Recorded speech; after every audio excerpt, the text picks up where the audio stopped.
And what I don't understand is that Jessie's stance is that because she didn't outright say that she's with our closest ally and supporting this conflict, that it's proof that they haven't done a 180. I don't think it's proof of that at all. If anything, I think it speaks volumes that she didn't specify very clearly that we all know that he was against this conflict.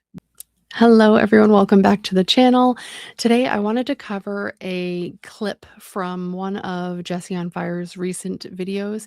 He has, it's towards the end of one of his videos, actually the first part he's talking about Charlie Kirk's mentor that died recently from a freak pickleball accident, which is definitely intriguing, so check it out.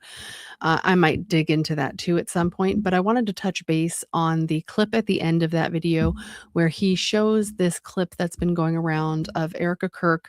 I'm not sure he'll say it in here, I think, as to where she is speaking. But I think that his perspective is interesting. However, I personally see it in a very different light, and I'd love to know your opinions as well. And if you feel more aligned with what Jesse is saying, or if you see it more so the way I do. So I would hope that I hope that you guys enjoy the video. If you could subscribe if you are enjoying the content, that would be great. I'm really close to the first tier of monetization. I'm excited to get there. I do live streams every Saturday. We just ended one, myself and American Discourse News. We do them every Saturday, so those are very consistent. You can expect those weekly, and then we also have videos like this sprinkled throughout the week when we are able to. Sometimes my schedule is tight, but I'm going to go ahead and get this pulled up here, and I want to know what you guys think about this. Let me know. All right, we're going to start with this video right here. And this is Erica Kirk addressing a group at ASU about what Charlie's feelings on the current conflict over there, what they were, or maybe are. And she's talking about how frustrating it is that his voice cannot be part of this conversation. Now, the reason this is important, okay, is because there are way bigger things going on right now than who's right about what happened to Charlie. I think that this is a fair statement to make that Charlie would agree with, okay, or maybe he does agree with, right? His number one issue was what's going on right now. And again, we can, I'm going to inevitably start talking about, He's referring to what's going on overseas. That's what she's going to be asked about, and that's what he's talking about. Through this particular thing right here, we're going to be talking about the crazy situation here of like people don't understand. This is like what we talked about the last time I talked about this. It's just getting worse. It's not getting better. It's getting worse. Okay. And I'll tell you like how that shakes out. But this is Erica talking to this group of students at ASU about Charlie. And I think it's very telling, specifically because this was an issue that we know exactly what his thoughts are or were on. His last words to Joe Kent in the White House. I don't care if you say you believe or don't believe Joe Kent's irrelevant. I'm not sure if I'm going to include, I'm not sure exactly which video this is going to go in because I have a big talk about Joe Kent's relationship to TPUSA and Charlie that is forthcoming. But Joe Kent said that I will definitely be interested to see what he has to say about that, because I don't personally know much about his relationship, Joe Kent's relationship with TPUSA. I know he knew Charlie, but I don't know a whole lot more than that. So I'll be curious to see what he has to say. The last thing that Charlie said to him in the White House was, do not let us go to war with Iran. And he said it very loud, intentionally, so that everyone would hear him say it, right? So we know that that is what Charlie believed.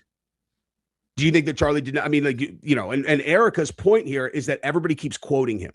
Okay. They keep quoting him, and everyone keeps saying that TPUSA has done this huge 180 on the issue at hand, which of course is that group over there, the little small country that seems to be initiating all of this stuff that people think are implicated in what happened to Charlie. I know he's long-winded. But essentially he is talking about how we all very clearly knew where Charlie stood on the current events that are taking place. It's well documented. There's plenty of video evidence. He was very clear in his thoughts about it. So essentially, Jesse is stating that in this video, her opinions on that topic prove that TPUSA did not do a flip-flop or a 180. That's essentially what he's saying. So hopefully he's almost there because he very much he tends to wander a bit. What she says here, very telling. Very telling, because you're going to see, like, hey, I agree, but in a different way. does she say that she supports them, or does she not say that? You know, does she say that Charlie would have supported them, or does she very clearly not say that? I comment, and now let's watch this again.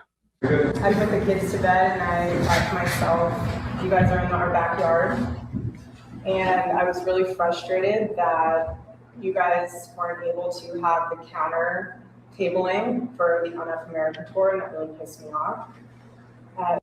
So this is in conversation with the ASU students, and the UNF America tour was doing something, and they were talking about TPUSA's opinion of the current conflict, right? And the point that Erica is going to make is about how each side is taking clips of Charlie and then just acting like that was his most recent opinion on this. And again, listen closely to what she's saying. Especially because we have some really good people that could be on campus to counter program that. Yeah, no, to answer your question, my husband isn't here to say whether or not we should be at war with Iran. I would love for him to be here right now to tell us if we should or should not. I would love it. I miss his voice more than anyone in this world. And, you know, it's frustrating when you have people speaking for him. I have a sentiment for that. But thank the good Lord that we have a bunch of his videos that we can look back on. And it's like chapters like this, I have to commend you. This is amazing. All of you guys sitting here together having debate, discourse, dialogue, that's what Turning Point USA is about. And that's what I wanted to continue. So when you ask what's our stance on the war, what's our stance on that, I actually would prefer that we have these types of discussions where our stance is on freedom of speech. And I want you guys to all continue to just... Now, very, very important point, extremely important point about what she just said, okay? She's the CEO of TPUSA. She's the CEO. Okay. Now, you guys know what I think about Charlie's current status and who is. For those of you who aren't aware, he believes that Charlie is still alive. Probably still running things, but that's just my opinion. There's no way for me to know one way or the other. However, okay, a question that I get all the time from people related to why they question my theory is always why would TPUSA have done a huge 180? Why would they have done a huge? Which the reality is we have seen them having done that in a few different areas. So it's not like we haven't seen that. We have. 180 on this particular issue is the United States relationship with those people over there, right? Because clearly he was doing a big 180 himself, very publicly, was making a lot of noise. He was absolutely staunchly against what's going on right now. He made that very clear. He was questioning things that you're not supposed to question. I mean, like, we all know the story. And Erica has the opportunity to say she either supports what we're doing or doesn't support what we're doing. And she very clearly does not in any way sign off on what's going on over there. She completely avoids the question. She completely avoided that question. And to understand why that's important is, like, bottom line, when people are saying like, oh, they've done this big 180 on that issue. No, they have not. They absolutely have not done a 180. And this is the proof right here. She had every opportunity right here to go, we believe that this is this is a mission from God, and we have to stand with our brethren over there who are, yada yada yada. We support the president, whatever.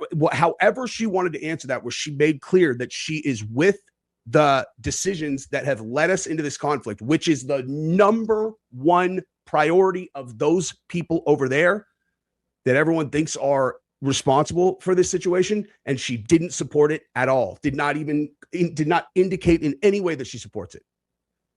And that's very important for people to understand, because when they say like, oh, All right. You get the gist. So essentially, she didn't really answer the question. They asked her, directly about Iran. And what I don't understand is that Jessie's stance is that because she didn't outright say that she's with our closest ally and supporting this conflict, that it's proof that they haven't done a 180. I don't think it's proof of that at all. If anything, I think it speaks volumes that she didn't specify very clearly that we all know that he was against this conflict, this war. Like, he was obviously against it, and she purposefully chose to not say that. So if you ask me, when I look at this as if she is avoiding it on purpose. She knows if she were to blindly agree with and say she supports it, that tons of people are going to be like, well, he obviously didn't. And now here you are. They're going to call her out like nobody's business. But she also can't turn around and agree with what Charlie was saying before he died, because then these other people that she potentially is needing to somewhat continue to support in some capacity will obviously be unhappy with her if she did that. So she chose I'm not going to make a statement. I'm going to avoid it completely and basically gaslight you all when I respond. But in his mind, because she didn't specify that she was with them, it's proof of something. I completely disagree. I think that it was very clear. We all have seen what Charlie Kirk felt about this and what he had to say about it. And he was adamant about it, and he was very passionate about it. And yet she chose to completely ignore that and not talk about it at all. To me, that speaks a lot more clearly about how she's behaving and what they are trying to portray. They obviously don't want to look like they agree with him completely. They don't want to come right out and say it because they're going to piss off people that they can't piss off. At least this is how I look at it. I would love to know your opinions. Give me your opinions in the comment. What do you think of that clip? I think maybe it's just being looked into a little bit much, but I do think that her not saying that speaks volumes personally, but not in the way that Jessie is stating here. So anyway, that's my opinion on that. I would love to know what you think, and I will talk to you guys again very soon. Have a good night. Bye.